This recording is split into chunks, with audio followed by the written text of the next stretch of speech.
मेघा की शादी प्रखर से हुई थी। प्रखर पुलिस विभाग में काम करता था। मेघा अपने माँ बाप की इकलौती बेटी थी और अभी उसकी उम्र ज्यादा नहीं थी, लेकिन किसी ने प्रखर का रिश्ता मेघा के माँ बाप को बताया था। मेघा की अभी शादी की उम्र नहीं हुई थी, वह मात्र 19 साल की थी और अभी ग्रेजुएशन के लास्ट ईयर में पढ़ रही थी। लेकिन माँ बाप को लगा कहीं इतना अच्छा रिश्ता हाथ से निकल ना जाए। इतनी अच्छी नौकरी है लड़के की, घर परिवार भी अच्छा है, 2 बहनें हैं जिनकी शादी हो चुकी है और एक छोटा भाई है जो अभी पढ़ रहा है। कोई खास बड़ा परिवार नहीं है, तो यह शादी कर देनी चाहिए। हमारी बेटी मेघा हमेशा खुश रहेगी। मेघा अभी शादी नहीं करना चाहती थी क्योंकि उसे आगे पढ़ना था, लेकिन माँ बाप ने उसे समझाया कि पढ़ाई तो शादी के बाद भी वह जारी रख सकती है। पर प्रखर के माँ बाप को प्रखर के शादी की जल्दी है, तो कहीं ऐसा न हो कि इतना अच्छा रिश्ता हाथ से निकल जाए, इसलिए शादी कर लेना सही रहेगा। आखिर मेघा को अपने माँ बाप की बात माननी पड़ी। अच्छा खासा दहेज मांगा था प्रखर के माँ पापा ने और मेघा के पापा ने उनकी सारी मांगों को पूरा किया था, क्योंकि मेघा उनकी इकलौती बेटी थी और प्रखर बहुत अच्छे पोस्ट पर काम करता था। ऊपर से पुलिस विभाग में था, तो मेघा के पापा किसी भी कीमत पर इस शादी को छोड़ना नहीं चाहते थे। मेघा की शादी करने के लिए उन्होंने एक बहुत बड़ी जमीन बेच दी थी, जिससे कि प्रखर के माँ बाप की सारी डिमांड्स उन्होंने पूरी की थी और एक बहुत बड़ी रकम खर्च करके अपनी इकलौती बेटी मेघा को ससुराल भेजा था, ताकि वह जिंदगी भर सुख आराम से रह सके। लेकिन इंसान जैसा सोचता है वैसा होता कहाँ है। मेघा को ससुराल आने के बाद धीरे धीरे ससुराल वालों की असलियत दिखनी शुरू हो गई थी। प्रखर पूरी तरह से अपने माँ बाप के कब्जे में था और सिर्फ अपने माँ बाप और भाई बहनों के बारे में सोचता था। मेघा से उसे कोई भी लेना देना नहीं था। प्रखर के पिताजी कुछ खास काम नहीं करते थे, इसलिए उन्होंने अपनी जिंदगी में ज्यादा कुछ कमाया नहीं था। देखा जाए तो प्रखर के घर वालों का स्टेटस मेघा के मायके वालों की बराबरी का नहीं था, लेकिन सिर्फ प्रखर की नौकरी देखकर मेघा के पापा ने मेघा की शादी प्रखर से कर दी थी। अभी नया नया दौलत देखना शुरू किया था प्रखर और उसके परिवार वालों ने, और वह पागल हो रखे थे। ऊपर से मेघा इतना दहेज लेकर आई थी, तो उन्हें और भी अधिक घमंड हो गया था कि उनका बेटा प्रखर इतना अधिक काबिल है कि उसे इतना दहेज मिला है। प्रखर की नजर में मेघा की कोई कीमत नहीं थी। वह हर काम अपने मम्मी पापा से पूछकर ही करता था और भाई बहनों पर जान छिड़कता था, पर मेघा के पास बस रात को जाता था। मेघा को अगर एक हेयर क्लिप की भी जरूरत पड़ती तो प्रखर बोलता था, जाकर माँ से कहो, और माँ से पैसे मांगने पर सासू माँ साफ मना कर देती थी। हर तरह से काबिल होते हुए भी प्रखर मेघा की छोटी से छोटी जरूरत को भी काट देता था और साथ ही साथ कभी कभी अपने माँ बाप और भाई बहनों को खुश करने के लिए मेघा के साथ बहुत बदतमीजी भी करता था, जिसे मेघा चुपचाप बर्दाश्त कर रही थी। प्रखर की दोनों शादीशुदा बहनें जब भी मायके आती थी तो प्रखर से अच्छी खासी खरीदारी करवाती थी और प्रखर भी खुशी खुशी से सब करता था। लेकिन मेघा को शादी के बाद से उसने एक दुपट्टा तक लाकर नहीं दिया था। प्रखर के माँ बाप का साफ कहना था कि मेघा तो बड़े घर से आई है, बचपन से ही ऐशो आराम में रही है, उसे किसी चीज की कोई कमी नहीं रही होगी। लेकिन हम लोग तो शुरू से ही गरीबी में रहे हैं और अब तुम्हारी नौकरी लगने के बाद हमारे पास पैसे आने शुरू हुए हैं, तो पहले माँ बाप और भाई बहनों की सारी इच्छाएं पूरी करो। प्रखर की दोनों बहनों की शादी बहुत छोटे घर में हुई थी, क्योंकि प्रखर के पापा की उतनी ही हैसियत थी और उसके बाद प्रखर की नौकरी लगी थी। इसलिए बहनें अपने सारे शौक भाई से ही पूरे करवाती थी और भाई भी खुशी खुशी बहनों के सारे शौक पूरे करता था। प्रखर का छोटा भाई भी बहुत बड़ी बड़ी डिमांड्स करता रहता था हर वक्त प्रखर से, जिसे प्रखर एक बार में पूरी कर देता था और माँ बाप के लिए तो प्रखर जान देने को तैयार था। कद्र नहीं थी तो सिर्फ मेघा की। एक बार प्रखर की दोनों बहनें मायके आई हुई थीं और मेघा सो रही थी क्योंकि उसे सुबह से हल्का बुखार था। इसी बात को लेकर प्रखर के घर आने पर प्रखर की माँ और दोनों बहनों ने प्रखर को इतना भरा कि प्रखर ने उस दिन मेघा को बहुत मारा। मेघा को यकीन नहीं हुआ कि प्रखर उसके ऊपर हाथ भी उठा सकता है और वह अपना सामान उठाकर मायके चली गई।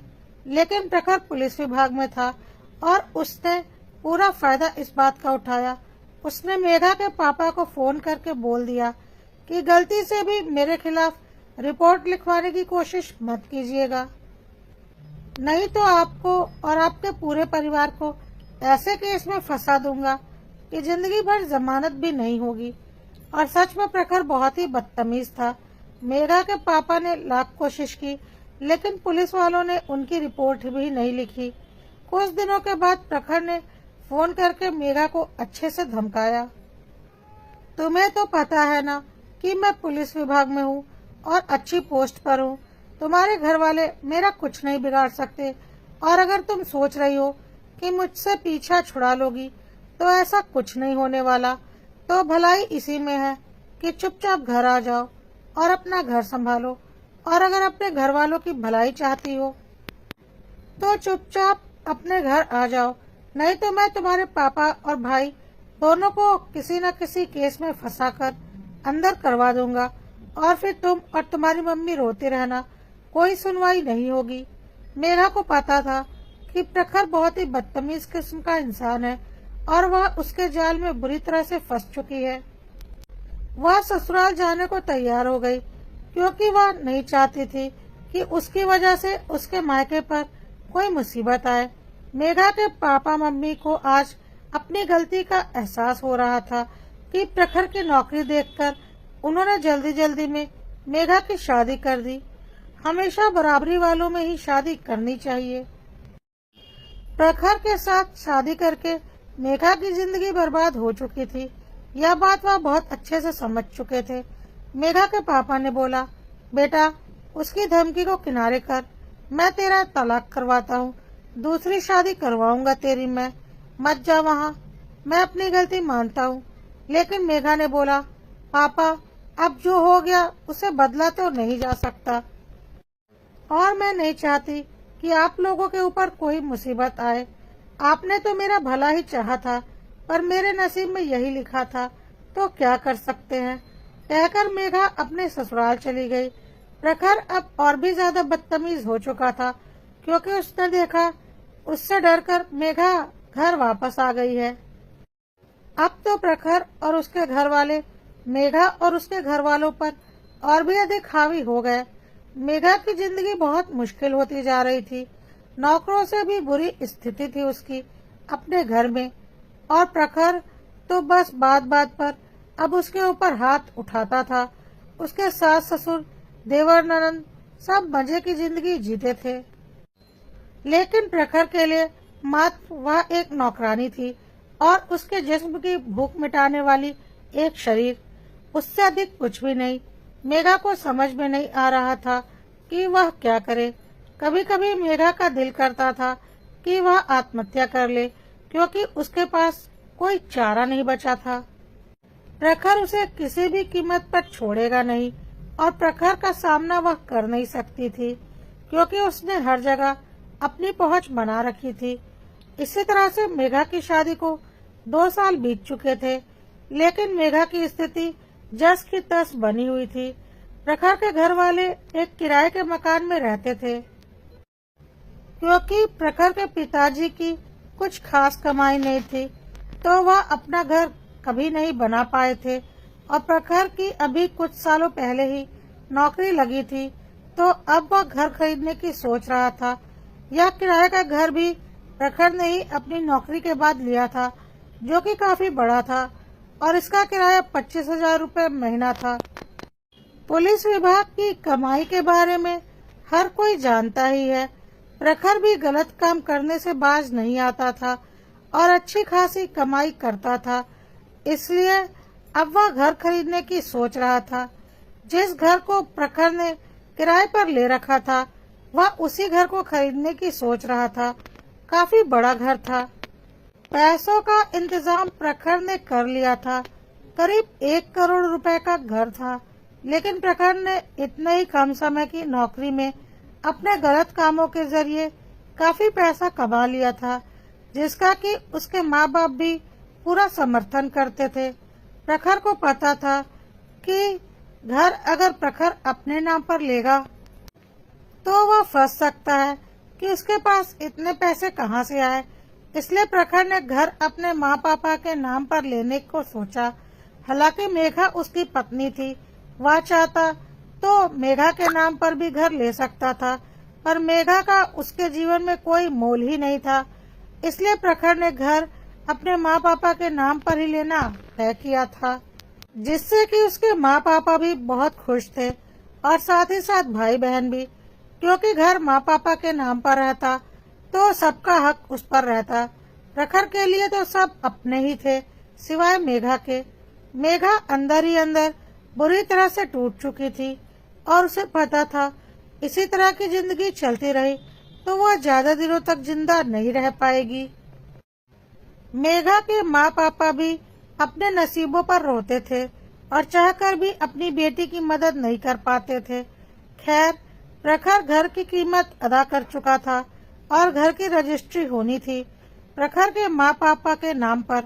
मकान मालिक ने बोला था, आप जब बोलो जाकर मैं रजिस्ट्री करवा दूंगा, क्योंकि आखिर प्रखर पुलिस वाला था तो उसके साथ कोई धोखा तो नहीं कर सकता था। प्रखर अगले दिन अपने मम्मी पापा के साथ मकान की रजिस्ट्री करवाने के लिए जाने वाला था। रात में जब प्रखर अपनी ड्यूटी पर था तो उसने काफी शराब पी रखी थी। साथ ही वह खुद ही अपनी गाड़ी ड्राइव कर रहा था और शराब के नशे में उसने एक बहुत भयानक एक्सीडेंट कर दिया, जिसमें प्रखर की मौत हो गई। किसी ने भी यह नहीं सोचा था कि ऐसा कुछ हो जाएगा। थोड़ी देर के बाद यह सूचना प्रखर के घर वालों को मिली। घर पर हाहाकार मच गया कि यह क्या हो गया। मेघा को कुछ भी समझ में नहीं आया कि अचानक यह सब क्या हो गया। प्रखर के माँ पापा और भाई बहन बिल्कुल बेहाल हो गए, क्योंकि प्रखर ही उनके लिए सब कुछ था और लाजमी सी बात है जिसका जवान बेटा इस तरह से एक्सीडेंट में मारा जाएगा उस माँ बाप का ऐसा ही हाल होगा। मेघा भी बहुत बेचैन हो गई, पर प्रखर ने मेघा को इन 2 सालों में इतनी प्रताड़ना दी थी, इतना दुख दिया था कि उसे इस बात से कुछ खास फर्क नहीं पड़ रहा था कि उसका पति नहीं रहा, क्योंकि उसे प्रखर से कभी भी पति का प्यार मिला ही नहीं था। उसने प्रखर से सिर्फ लात घूंसे खाए थे, अपमान सहा था और प्रखर ने जानवरों की तरह उसे नोचा था। इसके अलावा उसके और प्रखर के बीच में कोई रिश्ता नहीं था। फिर भी प्रखर से मेघा की शादी हुई थी, इसलिए मेघा की आंखों से आंसू आ रहे थे। पर जो दुख एक पत्नी को होता है पति के गुजर जाने पर, वह भी सिर्फ शादी के 2 सालों के बाद, वैसा कोई दुख मेघा को नहीं हो रहा था। मेघा के मायके वाले भी अब तक आ चुके थे। पुलिस वाले प्रखर की बॉडी पोस्टमार्टम के लिए ले गए थे। प्रखर के घर वाले भी वहीं पर थे ताकि बॉडी को लेकर आ सके। मेघा घर पर ही थी अपने मम्मी पापा और भाई के साथ। माहौल बड़ा गमगीन हो रहा था, पर मेघा इन 2 सालों में इतना टूट चुकी थी कि अब और अधिक टूटने की उसमें क्षमता ही नहीं बची थी। मेघा के मम्मी पापा और मेघा का भाई मेघा के भविष्य के बारे में सोचकर चिंतित हो रहे थे। एक तो ऐसे ही उसकी जिंदगी खराब थी और अब एक और लांछन उसके ऊपर लग गया था। लेकिन मेघा कुछ और ही सोच रही थी। प्रखर से वैसे भी उसका कोई खास लगाव तो था नहीं और इतने दिनों में वह पत्थर तो बन ही चुकी थी। तो वह दिल से नहीं दिमाग से सोच रही थी कि एकाएक मेघा के दिमाग में पता नहीं क्या आया। उसने अपने भाई से बोला, भाई जल्दी चलो, मुझे कहीं चलना है, जल्दी गाड़ी निकालो।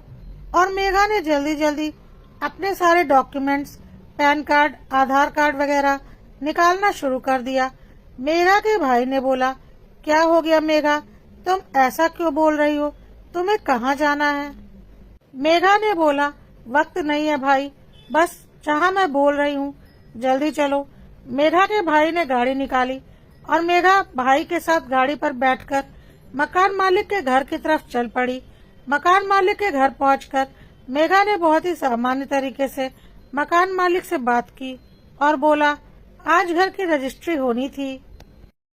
मकान मालिक ने बोला, हाँ मैडम, आज घर की रजिस्ट्री होनी थी, मैं तो खुद ही तैयार बैठा हूँ। मेघा ने बोला, हाँ इसीलिए तो मैं आई हूँ, घर की रजिस्ट्री मेरे नाम पर ही होनी है। मकान मालिक मेघा को अच्छे से पहचानता था कि वह प्रखर की पत्नी है और प्रखर के घर का क्या हिसाब किताब है और मेघा का वहाँ क्या रुतबा है, या तो कोई बाहरी व्यक्ति नहीं जानता था।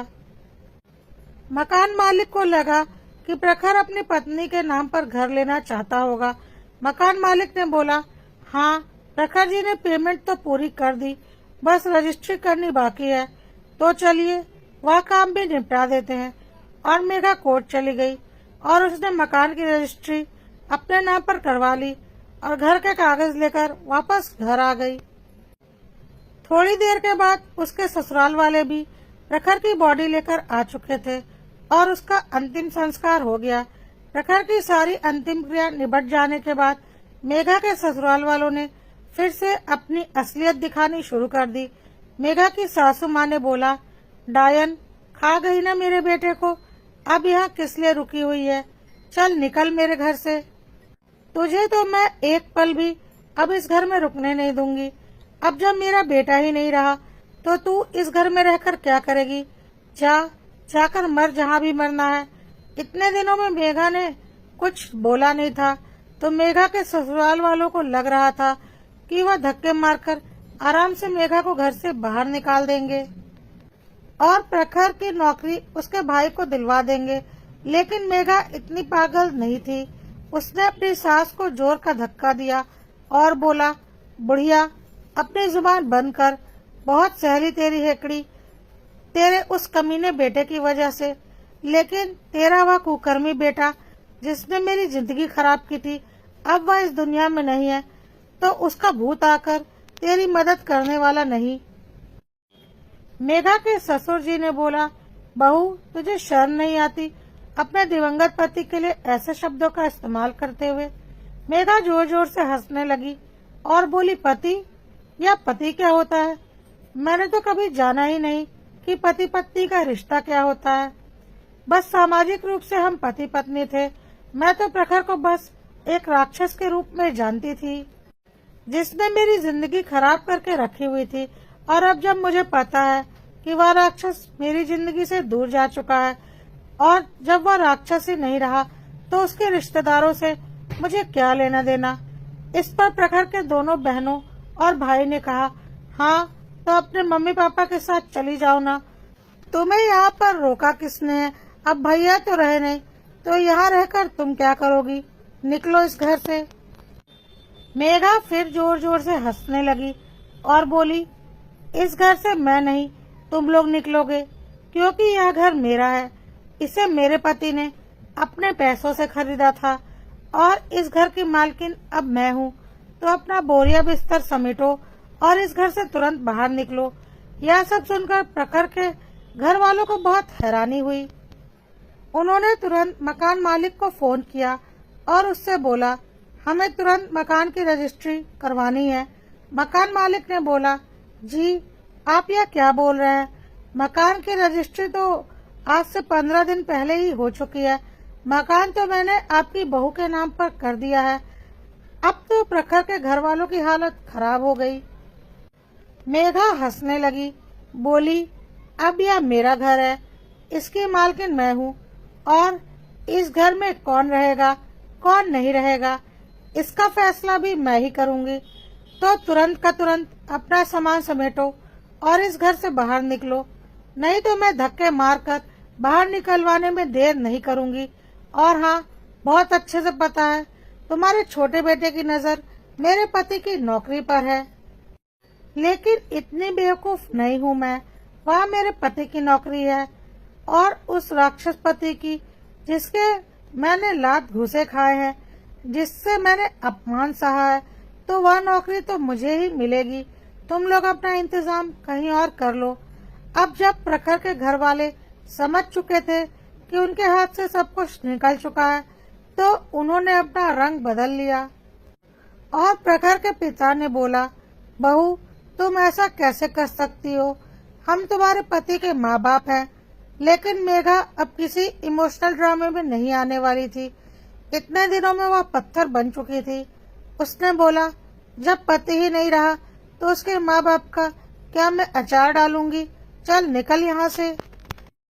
शाम तक यह घर खाली हो जाना चाहिए, कहकर मेघा अपने कमरे में गई और दरवाजा अंदर से बंद कर लिया। आज उसे बहुत दिनों के बाद सुकून की नींद आ रही थी।